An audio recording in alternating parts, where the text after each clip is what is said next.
Greetings, everyone. Your Kicking Life Guru, Master Rich Grogan here. Hope you're having a fantastic day. So let's talk about excuses and the power of excuses. And then, of course, versus the power of solutions. Now, I've never seen an excuse lead to a solution, okay? A lot of times with excuses, we get in the habit of saying one excuse, which leads to another excuse, which leads to another excuse. And the bad thing is nothing gets done and nobody accepts responsibility. And we've all been around people, and I know I'm guilty of doing this in the past, but I'll tell you what, I do my very best not to say this anymore, and that is, well, it wasn't my fault. It wasn't my fault.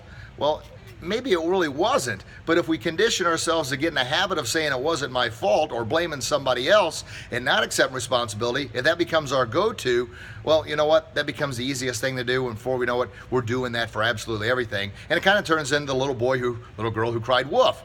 Well, it wasn't my fault. Well, neither was the last four things, but come to find out, maybe they were.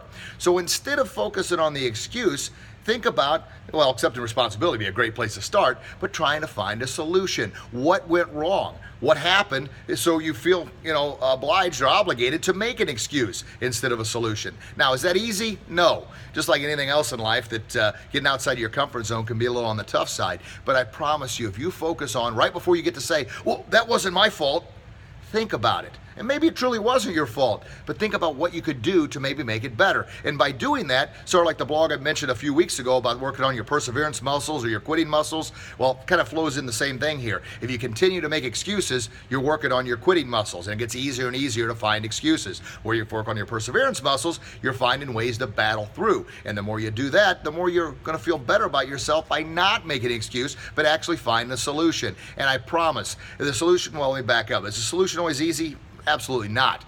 But the dividends it pays in the future by fighting through, persevering, is going to be much, much more meaningful than simply finding an excuse. Because if you don't watch it, before you know it, your whole life turns into one excuse after another, after another, after another, and then it's always somebody else's fault. Well, you're better than that, all right? Find a solution, work hard, and live your best possible life. All right, so no more excuses. Let's have an excuse-free weekend. Until we talk again, you get out there and do what you do best, not making excuses, and I promise you'll be your very best. Have a blessed day, everybody. Talk to you real soon. Bye-bye.